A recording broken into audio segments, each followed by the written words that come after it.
Hi, Grandpa. Can you tell us about your time in the war? Well, kids, back in my day in 1914, World War One happened. We were still owned by the British Empire. We didn't have an army, so we had to recruit 500 volunteers. Later, we got up to 1,000. Back in the Battle of Belmont Hamilton, July 1916, we walked into that battle. We came out with 20 people who were not injured. We had 386 casualties and 324 deaths. We sent 800 in. Only 68 were able to stand with us the next day for roll call. After that, before that, the Allies decided that we should attack from the front line. Now, we were weighed down by like 30 pounds each, so we're not running very fast. And when we get there, we don't even get there. We were being shot down. We had to retreat. Before we could even do that, most of us ended up dying or getting wounded. It took less than 30 minutes to wipe out stop our entire attack. Hey, kids. Now let me introduce to you someone who knows a lot about a dog named Gandalf.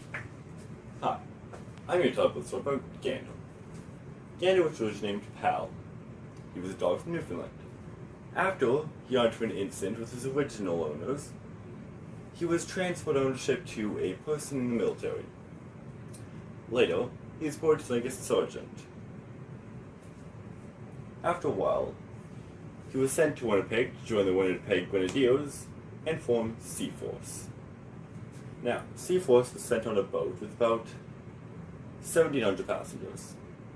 They went to Hong Kong, and the intel was false. There was a lot more of the enemy than what they originally expected. So, being a majorly outnumbered, they had a very hard time holding down where they were, and were starting to lose ground. After a while, a lot of his underlings became injured. So, he would help defend his comrades by scaring off the enemy, by biting out their ankles, or just chasing them. Later on, he learned that now when a grenade lands, you don't want it to stay there, due to seeing multiple times where people in his party were picking up the grenades and throwing it back to those who threw it at them. Now, one time when all of his comrades were very injured, and they couldn't get the grenade to throw themselves, he picked up the grenade in his mouth and ran off, saving the rest of his comrades in doing so, and was later awarded for it. Hi, did you know that Canada joined Newfoundland in the 13th of March in 9,490... Wait, that's backwards. Newfoundland joined Canada on March 31st in 1949. And now, I'll hand you over to my Australian friend who will explain to you talk about the people of Newfoundland. The first people to arrive in Newfoundland were the, I'm gonna mess up this name so badly, but the Eskimo? I gave my best try. And then they died out about 4,000 years ago-ish, is when they stopped living on Newfoundland. Then came the Beothuk people, who, again,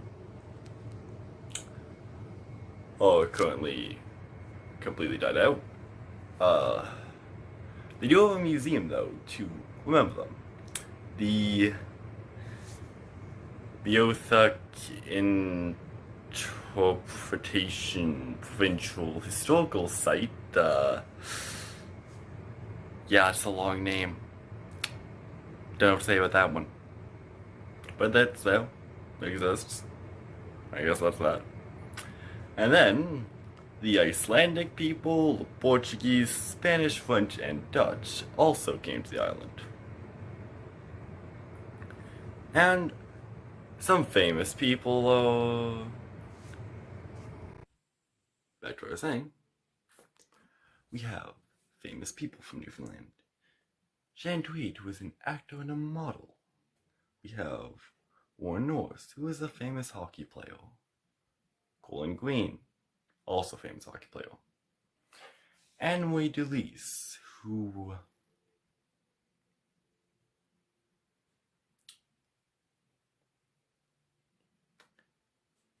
Yeah, we'll just move over that one. Brandon Jones, who's a singer and songwriter. And Captain Butch, who... Then I'm going to pronounce the last name. Oh, I remember him. He was a famous captain from the 1st Regiment. I messed up already. Get out, Grandpa. Get out.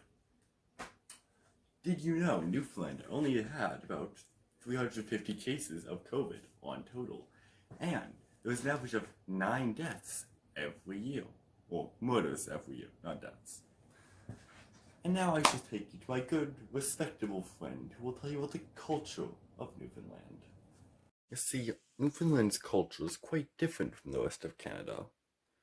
Their culture was formed around fishing because the soil was so bad they couldn't farm.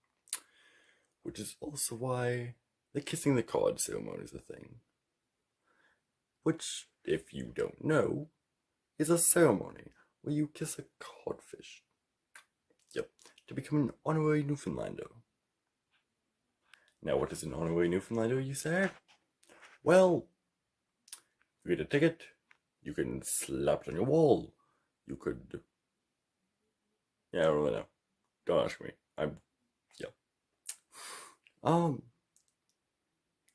Most Newfoundlanders have either British or Irish roots. And most of the population, well, not most, a lot do. And after the development of St. John's, the population and wealth increased greatly. Most likely due to immigration and other things like that. This also led to the development of the education system, or more on the education system. Now,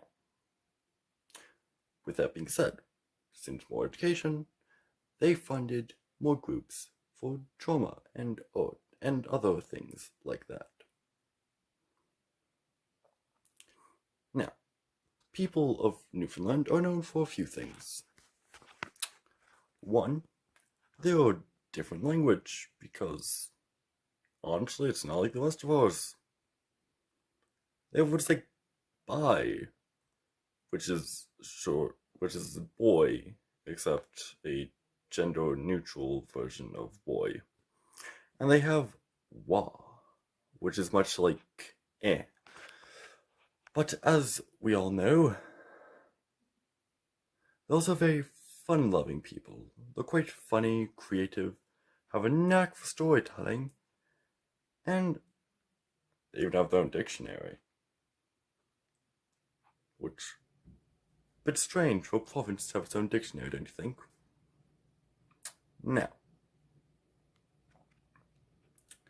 for those who like food, which I know most of you do, some of you a bit too much, but we're not going to get into that now, are we? Here are some lovely foods for you to try out when you are there. We have Figgy Duff, Cold Plate, Jig's Dinner, fries with dressing and gravy, cod, fish and brews, moose, Teutons, bake apple, pea soup, And that concludes this speech for today. Cheerio. Now, let me introduce you to my good friend Jeffrey, who will be talking about the landscapes of Newfoundland. Hey guys, I'm Jeffrey Woods. As you probably tell, Newfoundland is surrounded by water, which is why fishing has been quite popular. Also, why nowadays offshore oil mining is. Now, another thing is, fishing used to fuel your economy, but now it's mostly going to oil and mining, which is for most of the resources there is iron. There's also copper, zinc, and a few others.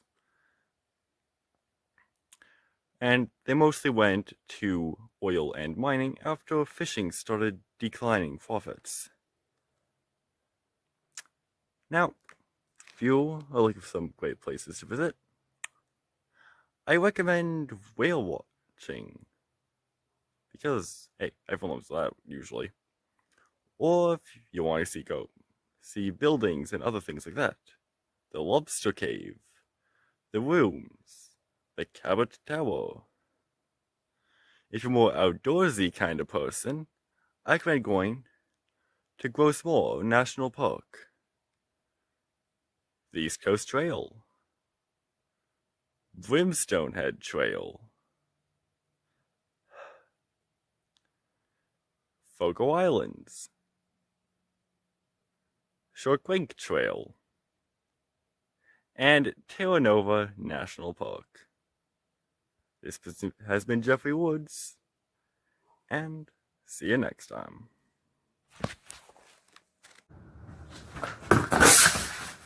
This is Bradley, and this concludes my Newfoundland presentation.